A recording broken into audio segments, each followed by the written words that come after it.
Génération, nous sommes une génération choisie, appelée pour montrer son excellence. Tout ce dont j'ai besoin, je veux l'adorer. Je sais qui je suis. C'est une génération, nous sommes une génération choisie, appelée pour montrer son excellence. Tout ce dont j'ai besoin, je peux la donner. Je sais qui je suis. C'est qui je suis. Ce que j'ai en Christ, où je suis en Christ.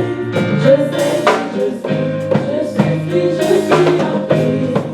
Où je suis en Christ. Où que j'ai en Christ. Je sais qui je suis. Je marche avec le sang. Je vis une vie de faveur. Je sais qui je suis. Je marche de puissance. J'accomplis les miracles. Je vis une vie de faveur. Je sais qui je suis. Je marche de puissance. J'accomplis les miracles. Je vis une vie de faveur. Je sais qui je suis.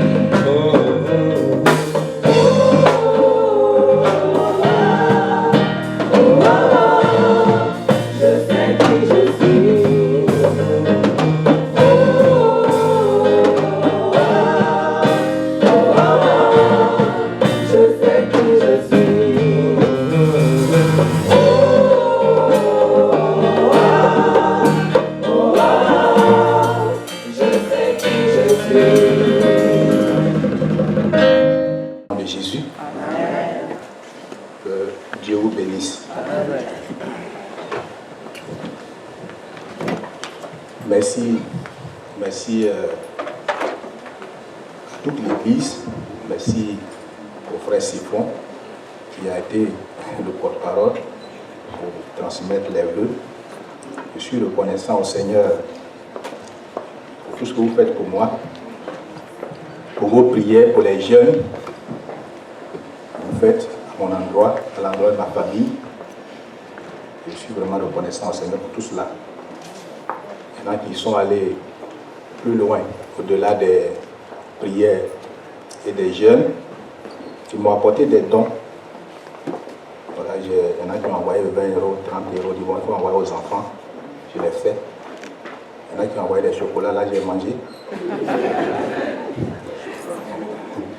y en a qui m'ont offert une montre, une cravate, une chemise, tout ça. Je vous bénis au nom de Jésus. Amen. Amen. Voilà.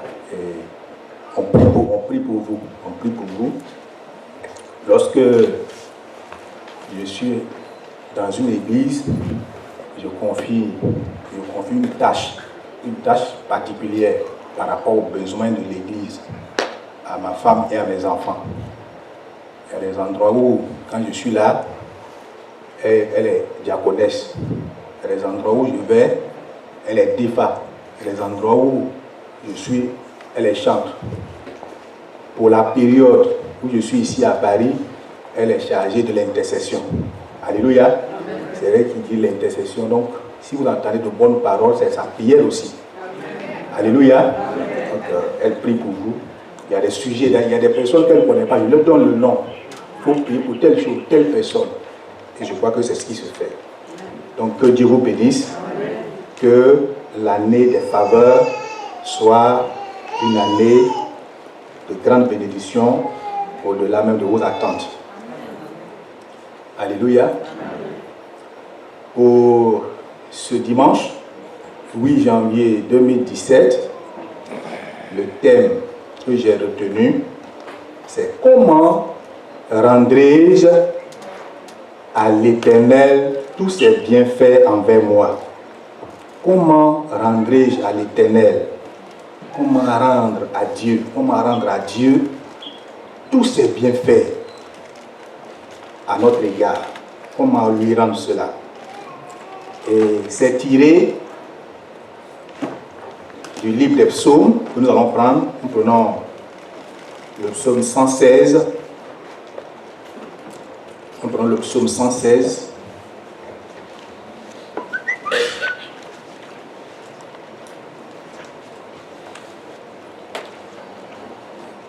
Passez le niveau. Voilà, notre dirigeant, il va lire.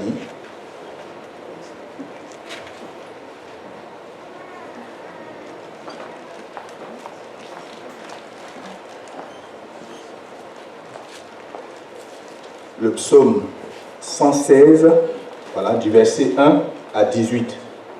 Écoutons ces paroles.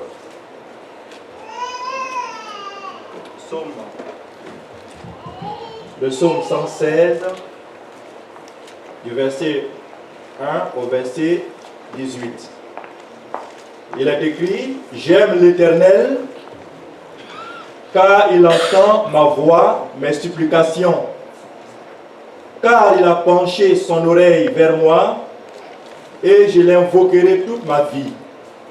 Les liens de la mort m'avaient environné, et les angoisses du sépulcre m'avaient saisi.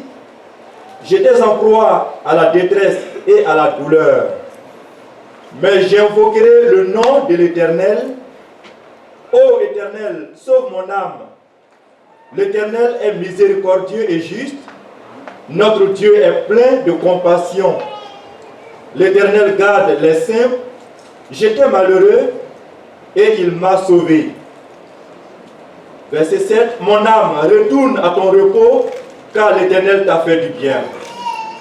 Oui, tu as délivré mon âme de la mort, mes yeux des larmes, mes pieds de la chute. Je marcherai devant l'Éternel sur la terre des vivants. J'avais confiance lorsque je disais: je suis bien malheureux. Je disais dans mon angoisse: tout homme est trompeur. Comment rendrai-je à l'Éternel tous ses bienfaits envers moi?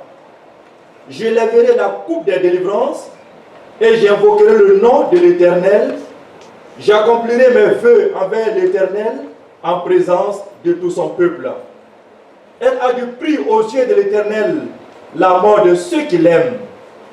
Écoute-moi, ô Éternel, car je suis ton serviteur, fils de ta servante. Tu as détaché mes liens. Je t'offrirai sacrifice d'action de grâce et j'invoquerai le nom de l'Éternel. J'accomplirai mes vœux envers l'Éternel en présence de tout son peuple, dans les parvis de la maison de l'Éternel, au milieu de toi, Jérusalem. Louez l'Éternel. Amen. Donc, nous tirons le thème de notre message du verset 12 du psaume 116. Comment rendrai-je à l'Éternel tous ses bienfaits envers moi? Voyez, cette interrogation de l'auteur vient du fait que il a vu la main de Dieu dans sa vie. Au verset 1, il dit: l'Éternel entend ma voix. Dieu entend ma voix. Et quand je lui parle, il entend. Dieu entend mes supplications. Il entend mes supplications. Lorsque vous allez plus loin, il dit: j'étais environné de liens. Les liens de la mort m'avaient environné. Les angoisses du sépulcre m'avaient saisi. J'étais en proie à la détresse et à la douleur. Et j'ai invoqué le nom de l'Éternel. Il a sauvé mon âme. Voyez, l'Éternel m'a gardé. Voyez, l'Éternel m'a fait du bien. Au verset 7, il m'a fait du bien. Il a délivré mon âme de la mort. Il m'a délivré des larmes, des pleurs. Il a délivré mes pieds de la chute. Voyez, il a détaché mes liens. C'est pourquoi, voyez, il se pose la question: comment rendre à l'Éternel tous ses bienfaits? Comment rendre à Dieu tout ce qu'il a fait pour moi? C'est quelqu'un qui a bénéficié des bienfaits du Seigneur et il voit qu'il a tellement reçu. Il a tellement reçu et s'interroge: qu'est-ce que je peux faire pour Dieu au vu de tout ce que j'ai reçu? Voyez, à cette question, voyez, on pourra répondre non, n'est-ce pas? Et on ne peut pas on ne peut pas rendre à Dieu tout ce qu'il fait pour nous. On ne peut pas lui rendre ça véritablement, dans le vrai sens. Parce que Dieu fait trop de choses. Alléluia. Dieu fait trop de choses. Vous voyez, le mieux, c'est de dire, quelle attitude? Quelle attitude? Quelle attitude avoir lorsque nous bénéficions de tant de bien? N'est-ce pas? Sinon, on ne peut pas rendre véritablement, il ne peut pas avoir de compensation véritable. Mais qu'est-ce qu'on peut apporter? Quelle doit être notre attitude? Vous voyez, même un père, une mère qui met un enfant au monde, l'enfant ne peut pas rendre à ses parents tout ce qu'il a bénéficié, n'est-ce pas? À plus pour les raisons de Dieu. On ne peut pas rendre ça. Il n'y a pas quelqu'un ici, un enfant ici, qui peut rendre à sa mère la vie, la souffrance, tout ce qu'elle a enduré. L'enfant dit, bon, je suis venu pour payer le prix. Ça n'existe pas, on ne peut pas. Alléluia. Ce sont des choses trop grandes, des choses trop fortes. On ne peut pas rendre cela. Simplement, il faut honorer les parents. Alléluia. Il faut les honorer. Il faut avoir du respect. Sinon, on ne peut pas rendre cela. On ne peut pas payer le prix de tout le sacrifice consenti à un père et à une mère. Et avec Dieu, ça nous met dans une autre dimension. On ne peut même pas. Alléluia. C'est pourquoi nous devons nous interroger. Voyez, quels sont les bienfaits de Dieu à notre égard? Quels sont les bienfaits de Dieu à notre égard? Qu'est-ce que Dieu fait pour nous concrètement? Chacun doit se poser cette question. Qu'est-ce que Dieu fait pour nous concrètement?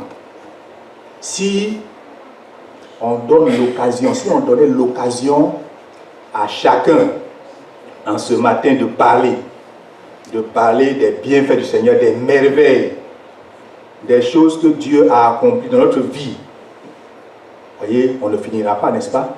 On ne finira pas. Il n'y aura même pas de temps pour cela.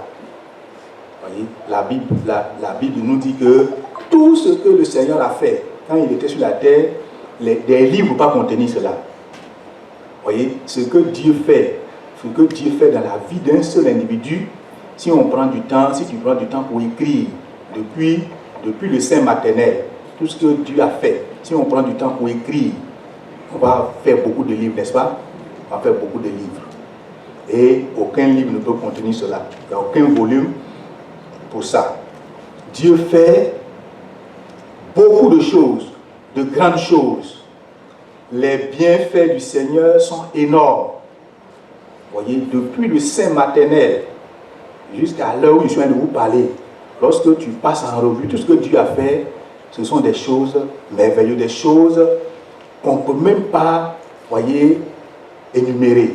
Dieu fait beaucoup de choses par rapport à ta vie, par rapport à notre santé, par rapport à ta femme, par rapport à ton mari, par rapport à tes enfants, le travail que tu as, la famille, la maison. Dieu t'a donné un abri, la nourriture, la protection, la sécurité, la délivrance, la paix, la joie, le souffle. Voyez, chaque jour, Dieu fait ces choses. Dieu fait ces choses et nous ne pouvons compter les bienfaits du Seigneur. Il a promis d'être avec nous tous les jours. Et tous les jours, il est avec nous. Tous les jours, Dieu met à nos côtés des anges pour nous garder. Alléluia. Amen. Vous savez, quand on met une escorte autour d'une autorité, vous savez ce que c'est. Tous les jours, les gens veillent, il faut les payer. Pour nous, là, on ne paye rien. N'est-ce pas? On ne paye rien. Ils sont là seulement, travaillent. C'est Dieu qui s'en occupe. Et beaucoup de choses pour notre soin chaque jour. Chaque jour. Lorsque nous sortons et que nous rentrons, Dieu nous accompagne. Il va avec nous, il se déplace avec nous, il revient avec nous. Voyez, lorsque tu sors le matin et que tu rentres le soir en bonne santé, où il y a les mains chargées, ce n'est pas parce que tu as été trop sage, mais trop prudent, ou bien tu as eu la chance, comme on dit. Non, mais c'est la grâce du Seigneur. Alléluia. C'est la grâce du Seigneur. Quand tu vas et que tu reviens, ce sont les faveurs du Seigneur. C'est Dieu qui t'a béni. Et un seul cheveu ne peut tomber sans que Dieu ne l'ordonne. Il nous garde. Au-delà de tout ce que nous vivons chaque jour, il nous a donné le salut. Alléluia. Amen. de grands pécheurs que nous étions, des gens remplis de péchés, d'impureté, Dieu nous a fait la grâce, il nous a attirés à lui, il nous a donné la vie. Chaque jour, Dieu l'a le fait. Alléluia. Ta conversion, c'est un miracle. Le salut que tu as, c'est un miracle. Ce sont des choses que nous ne méritons pas, que Dieu nous a données. Voyez, on prendra du temps. On prendra du temps pour dire cela. Pour énumérer cela, on ne finira pas. Parce que Dieu fait beaucoup de choses. Dieu fait beaucoup de choses pour nous. Alléluia. Nous avons écouté des témoignages. Avant le 31, on a écouté ici les témoignages du frère Valentin. On a écouté le témoin de plusieurs, de notre soeur Grade, de maman Nanda, de beaucoup de gens ici. On a écouté beaucoup de bonnes choses, beaucoup de témoignages de bienfaits de la part du Seigneur. Voyez, tout cela, c'est Dieu qui fait cela. Il y en a qui n'ont pas dit pour eux. Mais je sais que Dieu a fait. Alléluia. Il y en a qui n'aiment pas parler de ça. Mais je sais que Dieu fait. Le Dieu que j'adore prend soin de chacun de nous. Donc je sais qu'il a pris soin de toi. Je sais qu'il t'a donné beaucoup de moyens. Voyez, je faisais le bilan avec ma famille au téléphone. On a passé en revue un peu tout ce que Dieu a fait durant l'année. Et ma femme me dit, tu dois beaucoup à Dieu. Tu dois beaucoup à Dieu. Parce que Dieu a fait beaucoup de choses. On a fait le bilan. Alléluia. Donc, Dieu a fait beaucoup de choses. Beaucoup de choses. Il a agi. Dieu est intervenu pour nous apporter tout le soutien nécessaire. Et je suis reconnaissant au Seigneur pour cela. Mais, comment rendre à Dieu tout ce qu'il a fait pour nous? Comment rendre cela? Comment lui rendre cela? Comment lui rendre cela? C'est la question de ce matin. Comment rendrai-je à l'Éternel tous ses bienfaits envers moi? Voyez, j'ai trouvé la réponse dans l'évangile de Luc. J'ai trouvé la réponse dans l'évangile de Luc. Et je voudrais qu'on commence par là. Luc, le chapitre 7. Luc, chapitre 7. Versets 40 à 47. Tu vas lire. Luc 7, 40 à 47. Luc, le chapitre 7, à partir du verset 40. Jésus prit la parole et lui dit: Simon, j'ai quelque chose à te dire. Maître, parle, répondit-il. Un créancier avait 2 débiteurs. L'un devait 500 deniers et l'autre 50. Comme il n'arrivait pas de quoi payer, il a remis à tous deux leurs dettes. Lequel l'aimera le plus?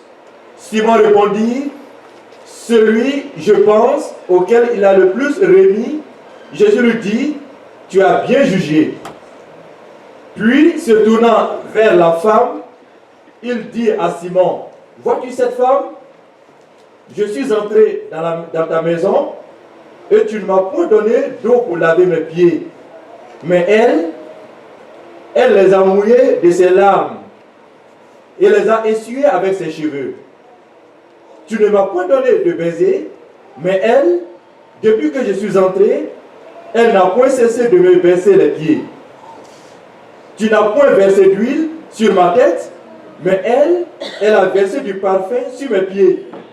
C'est pourquoi, je te le dis, ses nombreux péchés ont été pardonnés, car elle a beaucoup aimé, mais celui à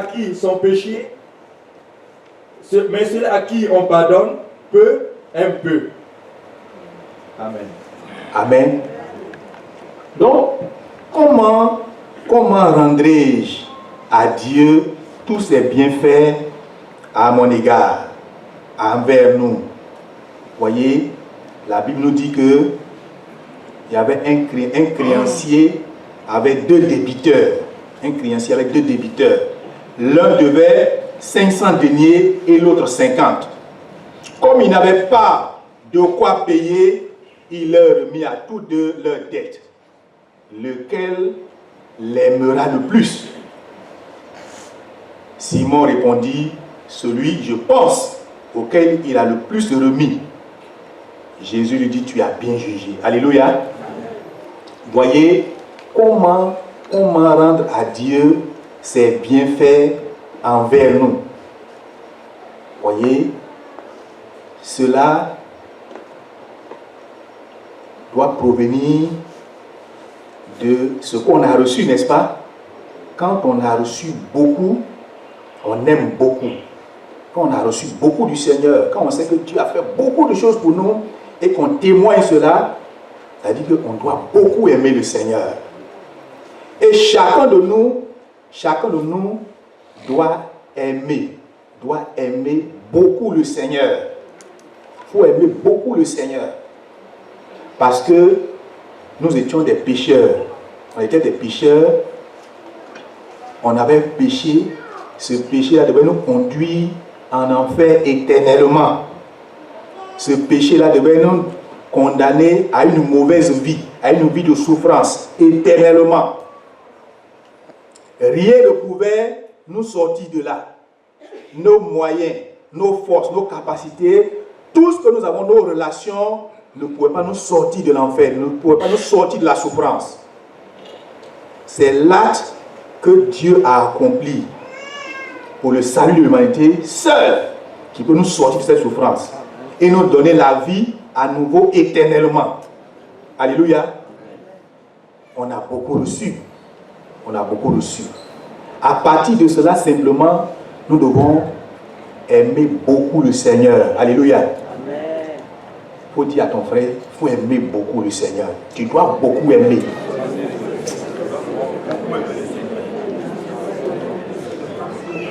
Tu dois beaucoup aimer le Seigneur. Beaucoup. Sans réserve.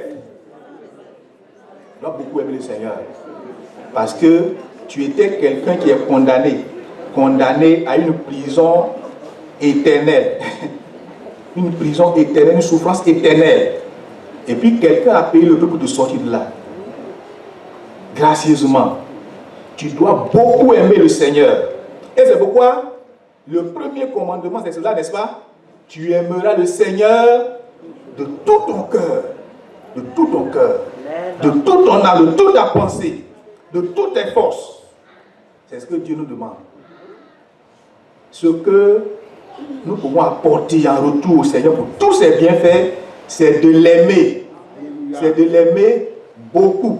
De l'aimer de tout notre cœur. Et c'est le premier des commandements. C'est le premier des commandements. Aimer le Seigneur de tout ton cœur.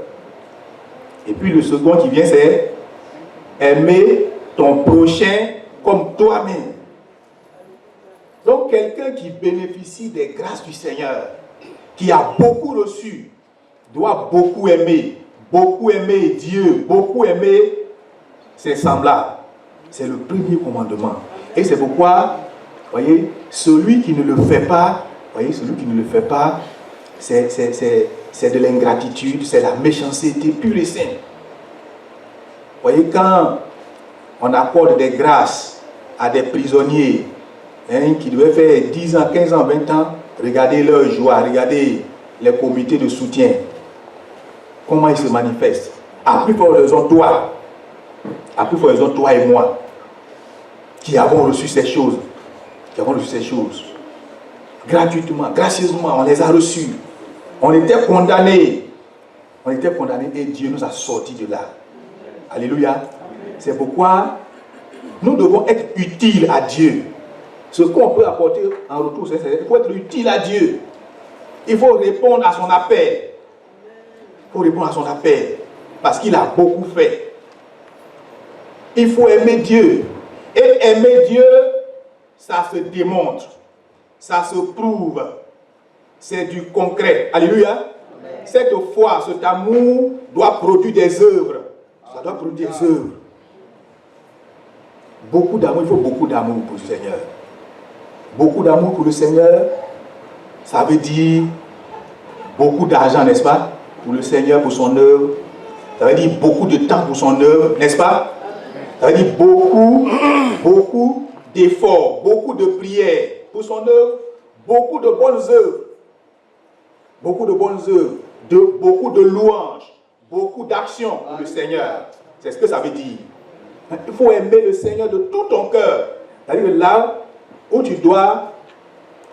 cela nécessite de l'argent, il faut donner beaucoup. Parce que tu aimes beaucoup, n'est-ce pas? Quand on aime les femmes beaucoup, on leur donne beaucoup d'argent, n'est-ce pas? Quand on aime beaucoup les femmes, on leur donne beaucoup d'argent. On leur construit des maisons, on promet des voyages. Hein? Dans quel pays? Dans quel pays? Les nuits de noces. Hein? C'est où? C'est dans les bateaux, dans les croisiers, n'est-ce pas? C'est dans les châteaux. Beaucoup de choses, parce qu'on les aime. On veut démontrer notre amour pour la nouvelle femme qui va nous tourner le dos demain. Beaucoup de moyens. Il y en a qui disent que c'est une seule fois dans la vie. Et on y met toute sa force, son économie. Il y en a même qui vont s'endetter pour cela. Mais pour le Seigneur, et pour le Seigneur qui t'a tout donné, et le Seigneur qui a fait tant de choses pour toi, le Seigneur qui a fait tant de choses pour toi, il faut lui donner beaucoup de temps, beaucoup d'énergie, beaucoup de force, beaucoup de moyens. Beaucoup d'amour pour le Seigneur, c'est cela. Beaucoup d'amour pour le Seigneur, c'est cela. Il nous a tout donné. Il nous a tout donné. C'est pourquoi nous devons lui donner ces choses-là. On ne peut pas payer, on ne peut pas comparer ce que Dieu a fait pour nous, on ne peut pas comparer à ce que nous donnons comme moyen. On ne peut pas comparer ça à une dîme, à une offrande. C'est trop de choses. On ne peut pas payer le prix. Donc, il faut donner pour le Seigneur, il faut donner ta vie pour le Seigneur. Il faut donner ta vie en sacrifice. Il faut donner une vie agréable aussi. Il faut être agréable à Dieu en te séparant du péché, en te séparant du mal. Alléluia. Le Seigneur a fait de grandes choses. Beaucoup de grandes choses. Voyez, si les gens qui ont rendu témoignage, comme Valentin, comme Maman Victoire, comme Grâce, comme Zadi, tous les autres qui ont rendu témoignage, si vous ne pouvez pas donner beaucoup pour le Seigneur, ce n'est pas normal. Ce n'est pas pour vous culpabiliser, c'est la vérité, c'est la parole de Dieu. Amen. Et puis il n'y a rien. Alléluia. Amen. Voilà. Vous devez donner beaucoup au Seigneur. Beaucoup de bonnes choses. Donnez beaucoup de votre temps au Seigneur. Beaucoup de bonnes actions, de bonnes œuvres pour le Seigneur. Même si tu n'as pas rendu témoignage, Dieu sait. Toi-même, tu sais ce que Dieu a fait pour toi. Tu dois donner beaucoup pour le Seigneur. Le frère Séphon doit beaucoup au Seigneur. Je dois beaucoup au Seigneur. Le frère Toba doit beaucoup au Seigneur. Le frère Innocent doit beaucoup au Seigneur. Parce qu'il nous a tous donné beaucoup de choses. Alléluia. Amen. Donc nous devons beaucoup au Seigneur. Voyez, la mauvaise façon de rendre à Dieu ce qu'il fait pour nous, c'est de ne pas croire en Dieu. Et tu ne crois même pas, il y en a qui ne croient pas. Et lisons, il faut lire Jean chapitre 6. Jean chapitre 6, versets 28 à 29. Jean chapitre 6, à partir du verset 28. Il est écrit, il lui dit, que devons-nous faire pour faire les œuvres de Dieu? Jésus leur répondit, l'œuvre de Dieu, c'est que vous croyez en celui qu'il a envoyé. Alléluia. Amen. Voyez, que devons-nous faire pour faire les œuvres de Dieu? Jésus répondit, l'œuvre de Dieu, c'est que vous croyez en celui qu'il a envoyé. Voyez donc, il faut croire, il ne faut pas être incrédule. Il y a des gens qui vivent dans ce monde, quand tu leur parles du Seigneur, ils ne veulent même pas croire. Ils pensent que c'est parce qu'ils sont trop intelligents, c'est pourquoi ils ont travail, ils ont réussi, ils sont en bonne santé, parce que bon, ils pensent que bon, ils sont nés d'une famille où les gens ne tombent pas malades comme ça. Donc, il a cette vigueur. Non, c'est une grâce du Seigneur. Donc, il faut croire en Dieu. Il faut croire en Dieu.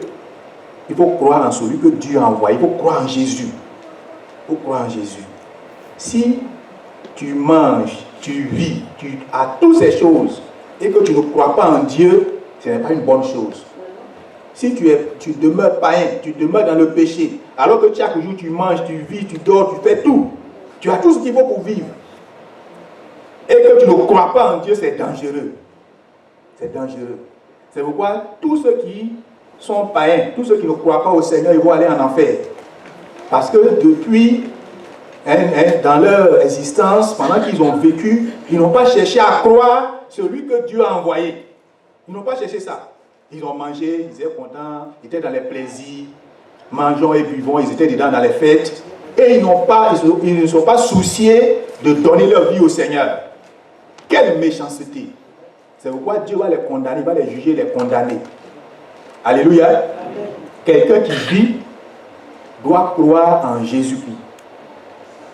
Autre chose, la mauvaise façon de rendre à Dieu ses bienfaits envers nous, c'est d'être inactif, c'est d'être indifférent, insensible, c'est de ne produire aucune action pour Dieu. Il y en a qui ne font rien. Pour eux, c'est un geste normal, on a trouvé les choses, tout est normal, bon, ça tombe comme ça, on les prend, vous voyez, aucune action. Même simplement pour venir rendre témoignage, c'est difficile. On ne peut même pas parler de ça. Ça, c'est dangereux. Aucune action. Aucune action. Or, tu as beaucoup reçu. Quand on a beaucoup reçu, on ne doit pas être inactif. Quand Dieu nous a donné beaucoup, on doit beaucoup aimer. On ne doit pas être insensible. On ne doit pas être insensible aux cris des autres. On ne doit pas être indifférent à l'œuvre de Dieu. On ne peut pas être là et puis voir l'œuvre de Dieu en train de mourir et puis ça ne va rien nous dire. Alors que tu as beaucoup reçu. On ne peut pas avoir reçu tant de choses et puis être avare, être cupide. Et puis abandonner son premier amour. Vous voyez, généralement c'est ce que nous faisons. Quand on commence avec le Seigneur, c'est la joie, c'est le zèle, on est premier à l'église. On veut que les choses se passent vite à l'église, on est premier, on est vraiment rempli de force. Et puis 1 an, 2 ans, 3 ans, c'est fini. Cet amour disparaît. Plus d'amour, plus d'action. On devient inactif. On ne peut même plus prier. Vous voyez, on abandonne notre premier amour. Et le Seigneur a reconnu ça aux églises d'Asie. Ce que j'ai contre vous, c'est que vous avez abandonné votre premier amour. N'est-ce pas? Ça, j'ai ça contre vous. C'est que vous avez abandonné de m'aimer beaucoup. Quand on est nouveau chrétien, on aime beaucoup le Seigneur, n'est-ce pas? Et puis après, ça disparaît. Donc, on n'aime plus le Seigneur suffisamment. Et Dieu disait, j'ai ça contre vous. J'ai ça contre vous. Quelqu'un qui a reçu ne doit pas rendre cela ainsi. Abandonner son premier amour. Il y en a qui vont jusqu'à renier Christ. Abandonner Christ. Ils retournent à ce qu'ils ont commis. Ils abandonnent la foi et rétrogradent. Il y en a même qui reçoivent du Seigneur, puis après, ils s'en vont vivre dans le désordre. On prie pour eux pour qu'ils trouvent le travail. On prie pour eux pour qu'ils aient les papiers. On prie pour eux pour qu'ils soient guéris. Quand ils sont guéris, ils vont chercher les femmes. Souvent, on regrette d'avoir prié pour sa guérison. Parce que là, il est en pleine forme. Là. Il commet le péché à outrance. Vous voyez? Bon, on est obligé de prier quand même. Pour ne pas qu'il souffre. Pour ne pas qu'il soit emporté par la douleur. Dès qu'il va avoir encore l'occasion de se repentir. Prions pour eux quand même. Il y en a qui ont honte de Christ, honte de témoigner. Honte de témoigner. Et ils vont jusqu'à oublier Dieu. Tu vas lire le psaume. Le psaume 106. Le psaume 106, versets 7 à 14. Le psaume 106, du verset 7 au verset 14, il est écrit: nos pères en Égypte ne furent pas attentifs à tes miracles. Ils ne se rappelaient pas la multitude de tes grâces. Ils furent rebelles près de la mer Rouge. Mais il les sauva à cause de son nom pour manifester sa puissance. Il menaça la mer Rouge et elle se dessécha. Il les fit marcher à travers les abîmes comme dans un désert. Il les sauva de la main de celui qui les haïssait. Il les délivra de la main de l'ennemi. Les eaux couvrirent leurs adversaires. Il n'en resta pas un seul. Et il crut à ses paroles, il chantait ses louanges. Mais ils oublièrent bientôt ses œuvres, il n'attendit pas l'exécution de ses desseins. Il fut saisi de convoitise dans le désert et il tentait Dieu dans la solitude. Tu peux ajouter le verset 21 et le verset 22. Ils oublièrent Dieu, leur sauveur, qui avait fait des grandes choses en Égypte, des miracles dans le pays de Cam, des prodiges sur la mer Rouge. Gloire au Seigneur. Voyez donc, le peuple d'Israël, a oublié Dieu. Voyez, Dieu a fait de grandes choses, des prodiges, des miracles. Et après les miracles, après les délivrances, ils ont oublié Dieu. Le verset 21 dit, ils oubliaient Dieu leur sauveur, qui avait fait de grandes choses en Égypte, des miracles dans le pays de Cam, des prodiges sur la mer Rouge, et il parla de les exterminer. Donc Dieu a fait de grandes choses. Ils ont vu des miracles, de grands miracles. Les miracles qui se passaient dans le camp des enfants d'Israël faisaient peur à leurs voisins. Et les miracles faisaient peur. Et comment quel est ce Dieu-là? Comment Dieu les accompagne? Les gens avaient peur. Voyez, ce sont les prodiges, les miracles que Dieu a opérés, que Pharaon a vu, n'est-ce pas? Et ainsi, je ne les laisse pas partir. Je ne les laisse pas partir, mais c'est fini. Au début, il voulait résister. Et Dieu a multiplié les prodiges, les miracles. Et finalement, il était convaincu. Voyez? Donc, après avoir bénéficié de toutes ces grâces, ils ont oublié Dieu. Comment on peut rendre la chose ainsi? Et ils ont bénéficié de beaucoup de bonnes œuvres, beaucoup de bienfaits. Et puis, quand cette période de tempête finit, on fait comme si Dieu n'existe plus. On fait comme si Dieu n'est plus le Dieu à qui on a adressé les prières hier. Ce Dieu vers qui on a envoyé des messages pour qu'il nous réponde, comme si ce n'est plus lui, on ne le reconnaît plus. Voyez, c'est la mauvaise manière de rendre à Dieu, c'est qu'après avoir bénéficié de ses grâces, on retourne à ce qu'on a vomi, ou bien on s'en va s'allier au diable. Voyez, on s'en va s'allier au diable pour détruire l'œuvre de Dieu. Voyez, la Bible dit en Proverbe 18, verset 9, que celui qui se relâche, il est le frère de celui qui détruit. Et si tu te relâches, après avoir bénéficié des grâces du Seigneur, tu te relâches, tu abandonnes, tu donnes l'occasion au diable de détruire. Puisque tu n'as plus d'action, puisque tu es inactif, le diable prend le contrôle. Donc, tu deviens son associé. Voyez. Après avoir bénéficié des grâces du Seigneur, voyez, on ne doit pas être un scandale. Le scandale dans l'église ne doit pas passer par nous. On ne doit pas être celui-là qui va être une occasion de chute pour les autres. Les mauvaises choses qui doivent se produire ne doivent pas passer par nous. Ce n'est pas la meilleure façon de rendre à Dieu ses bienfaits. La meilleure façon de rendre à Dieu, c'est de l'aimer, c'est de faire des choses bonnes. Et non d'être un instrument de déstabilisation, de déconstruction de l'œuvre de Dieu. La mauvaise façon de rendre à Dieu tout ce qu'il fait pour nous, c'est d'empêcher les autres d'accéder au salut. On les empêche. On va même jusqu'à les sortir de l'église. Comme Diotrephe. On dit Diotrephe était un ancien dans Jean 3, verset 9 à 10. Diotrephe était un ancien, mais il empêchait, il chassait même les gens de l'église. comment on peut rendre Dieu à Dieu tous ses bienfaits à notre égard? Est-ce que c'est en détruisant l'église? Est-ce que c'est en étant un obstacle qu'on va dire qu'on aime le Seigneur? Bien aimé, ce que Dieu a fait pour nous est trop. Et nous devons beaucoup lui donner. Et la destruction de l'œuvre ne doit pas passer par nous. Maintenant, nous allons voir un troisième point, et c'est là que nous allons chuter.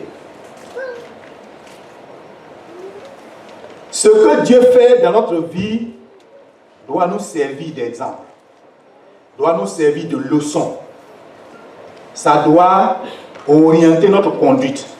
Ça doit être une ligne de conduite pour nous. Et ce que Dieu fait dans la vie de quelqu'un doit servir. Ça doit servir. Ça doit servir à changer sa vie. C'est un exemple que Dieu donne. C'est un exemple que Dieu lui donne. Alléluia. Tu vas lire Matthieu chapitre 11, le verset 21.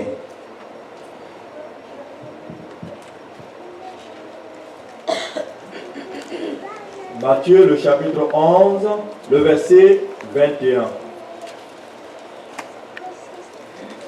Il est écrit: malheur à toi, Chorazin, malheur à toi, Bethsaïda, car si les miracles qui ont été faits au milieu de vous avaient été faits dans Tyr et dans Sidon, il y a longtemps qu'elles se seraient repenties en prenant le sac et la cendre. Alléluia. Donc, malheur à toi, Chorazin, malheur à toi, Bethsaïda, car si les miracles qui ont été faits au milieu de vous avaient été faits dans Tyr et dans Sidon, il y a longtemps qu'elles se seraient repenties en prenant le sac et la cendre. Voyez, le Seigneur a fait beaucoup de miracles dans certaines villes, comme Bethsaïda. Il a fait beaucoup de miracles, beaucoup de prodiges. Mais dans certains endroits, il n'a pas fait de grandes choses. Dans certains endroits, il n'a pas fait, on ne peut pas comparer ce qu'il a fait ailleurs par rapport à certains endroits. Et puis il leur dit, vous qui êtes de Chorazin, de Bethsaïda, si ce qui avait été fait chez vous avait été fait à Tyr, à Sidon, il y a longtemps ils se seraient repentis. C'est-à-dire Dieu a fait les miracles dans ces villes-là, mais ça n'a pas servi. Ça n'a pas servi, ça n'a même pas dit grand chose. Ça n'a pas dit grand chose. Voyez, lorsque Dieu fait de grandes choses dans ta vie, c'est pour que tu changes de vie. C'est pour t'amener à la repentance. C'est pour t'amener à beaucoup travailler pour lui. C'est pour t'amener à ce que tu te donnes tout entier à lui. C'est pourquoi il fait ça. Si Dieu te guérit, c'est pour que cela te serve. Si Dieu t'envoie au salut, c'est pour que cela puisse te servir. Si Dieu te donne un bien, c'est pour que cela puisse t'aider, te servir à mieux se rapprocher de lui. Alléluia. Tu vas lire Matthieu chapitre 18. Matthieu chapitre 18, 24 à 35. Matthieu 18, le verset 24 au verset 35. Il est écrit: quand il s'est mis à compter, on lui amena un qui devait 10 000 talents. Comme il n'avait pas de quoi payer son maître ordonna qu'il fût vendu, lui, sa femme, ses enfants, et tout ce qu'il avait, et que la dette fût acquittée.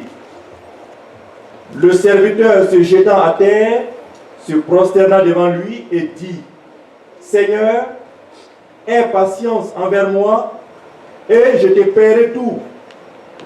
Ému de compassion, le maître de ce serviteur le laissa aller et lui remit la dette. Après qu'il fut sorti, ce serviteur rencontra un de ses compagnons qui lui devait 100 deniers. il le saisit et l'étranglait en disant « Paie ce que tu me dois ». Son compagnon, se jetant à terre, le suppliait, disant « Aie patience envers moi, et je te paierai. » Mais l'autre ne voulut pas, et il alla le jeter en prison jusqu'à ce qu'il eût payé ce qu'il devait. Ses compagnons, ayant vu ce qui était arrivé, furent profondément attristés, et ils allèrent raconter à leur maître tout ce qui s'était passé. Alors le maître fit appeler ses serviteurs et lui dit « Méchant serviteur, je t'avais remis en entier ta dette, parce que tu m'en avais supplié. Ne devais-tu pas aussi avoir pitié de ton compagnon, comme j'ai eu pitié de toi ?» Et son maître, irrité, le livra au bourreau jusqu'à ce qu'il eût payé tout ce qu'il devait. C'est ainsi que mon Père céleste vous traitera, si chacun de vous ne pardonne à son frère de tout son cœur. Amen. Amen. Est-ce que c'est bien compris? Amen. Vous voyez, l'histoire nous raconte qu'il y a quelqu'un qui doit beaucoup d'argent. Il doit beaucoup d'argent.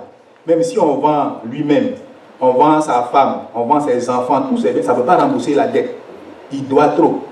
Il est surendetté. Ça, je sais que sur son compte, là, tout est au rouge, il est interdit bancaire. Il doit beaucoup.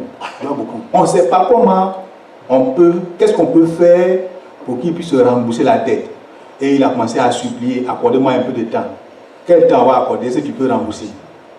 C'est beaucoup d'argent, même si on lui donne 20 ans de part.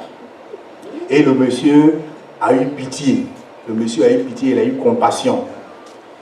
Et ça s'est passé. Il ne devait plus rien. Maintenant, lui, à son tour, il s'est souvenu que quelqu'un lui doit un peu d'argent. Un peu d'argent quelque part. Et c'est maintenant, il sort ses gants pour aller réclamer son argent. Ceux qui étaient là, qui ont vu, ses amis qui ont vu, disent, mais tiens, quelqu'un qui doit des milliards, aussi on pourrait expliquer ça, oui, des milliards d'euros. Et puis, quelqu'un à qui on doit quelques billets de 10, ou bien 5, ou bien de centimes. Il fait tant de tapage, jusqu'à prendre quelqu'un et jeter en prison, il ne peut pas pardonner à son retour. La conclusion est que c'est comme ça que Dieu va nous traiter si nous ne faisons pas les choses de la même façon qu'il nous a traités. Alléluia. Voyez, lorsque Dieu opère un miracle dans ta vie, ça doit te servir. Un bienfait de Dieu doit te servir. C'est-à-dire, si Dieu t'a pardonné, c'est que toi aussi tu dois pardonner. Si Dieu t'a aimé, si tu réalises que Dieu t'a aimé, c'est que toi aussi tu dois aimer. Si tu réalises que Dieu t'a donné beaucoup de choses, c'est que toi aussi tu dois donner beaucoup de choses. Ça doit nous servir. C'est comme ça. Quand Dieu opère dans la vie de quelqu'un, c'est pour nous donner un exemple à suivre. C'est pour nous donner un modèle, c'est pour nous donner des leçons. C'est pourquoi chaque fois que nous voyons la main de Dieu dans notre vie, c'est que Dieu est en train de nous donner une leçon. Il est en train de nous donner un exemple. Il est en train de nous dire ce qu'on doit faire. Alléluia. Dieu est en train de nous dire ce qu'on doit faire. Si des gens ont prié, pour toi, et puis leur prière là a eu son effet, puis tu es guéri, et Dieu est en train de dire, toi aussi tu dois prier pour les autres. Alléluia. C'est ce que ça veut dire. Si quelqu'un a gêné, prié, puis ta situation est réglée, ça veut dire que Dieu te dit que désormais, si quelqu'un a un problème, il faut aussi gêner. Il n'y a pas de gens pour gêner, et puis il n'y a pas de gens pour recevoir. Alléluia. Voilà. Il n'y a pas de gens qui sont là pour recevoir seulement. Il n'y a pas de gens qui sont là pour donner seulement. Quand Dieu fait pour toi, ou bien il fait ça dans ta vie, il te dit, mon fils, c'est ce que tu dois faire. C'est ce que tu dois faire. C'est pourquoi, quand entre nous, frères, il y a des différends, il y a des palabres, et puis on ne veut pas pardonner, Dieu ne comprend pas ça. Il ne comprend pas. Comment il nous a pardonné tant de péchés, il nous a pardonné les avortements, les curetage, il nous a pardonné tout ça. Tous ces nombreux péchés, il les a effacés.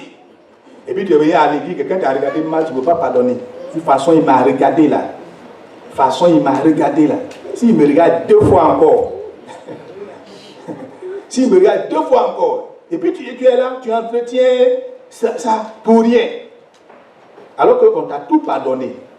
Tes péchés ont été expiés. La Bible dit que Dieu, quand il pardonne à quelqu'un ses péchés, il met ça en oubli. C'est-à-dire, il oublie nos péchés. Il évacue ça. Il n'a même plus de souvenir pour nos péchés. Pour nous, quand on pardonne, il y a encore le souvenir. On revient de temps en temps dessus. Il dit en 1800, là, tu m'avais fait quelque chose. J'ai pardonné, mais en 2017, là, ça, là, je ne fais pas ça. On a encore le souvenir et on s'appuie sur ça pour agir. Voyez? Donc Dieu, à travers tout ce qu'il fait dans notre vie, il nous dit la voie à suivre, il nous indique la voie à suivre. Il nous dit ce que nous devons faire. C'est pourquoi Paul dit, soyez mes imitateurs, comme je le suis de Christ. J'imite Christ. Il pose de bonnes actions, je les vois, il fait de bonnes choses dans ma vie et je deviens comme lui. Vous aussi, soyez de même comme moi. Alléluia. Amen. Donc, nous allons aller vers la fin.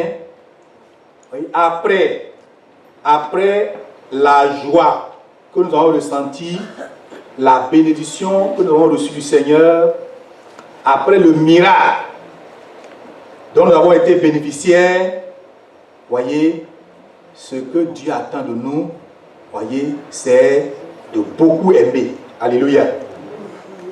Faut pas t'arrêter à la joie ou bien au témoignage. Dieu a fait beaucoup de choses pour moi et puis tu t'arrêtes là. Après ça, plus rien. Aucune action. Ce n'est pas comme ça qu'un chrétien normal doit se comporter. Dieu nous met devant une responsabilité quand il nous fait du bien.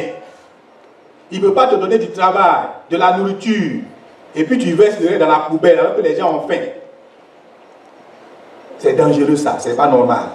Oui, Dieu fait ces choses pour nous rendre utiles. Il fait ces choses pour nous rendre utiles, pour que nous participions à son œuvre. Oui, ce n'est pas que tu es venu parler, Seigneur Dieu, il a fait ça pour moi et puis point. Non, ça t'engage à de bonnes œuvres, ça t'engage à beaucoup aimer le Seigneur. Alléluia. C'est pourquoi dans certaines églises, quand tu viens rendre témoignage, tu viens mettre une enveloppe, une action de grâce, n'est-ce pas?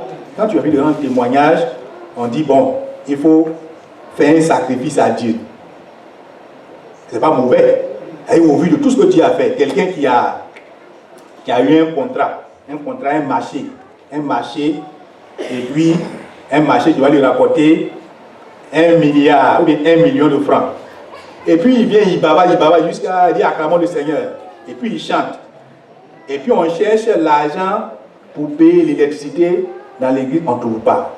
On cherche l'argent pour faire les flyers pour évangéliser, on ne trouve pas. Vous voyez?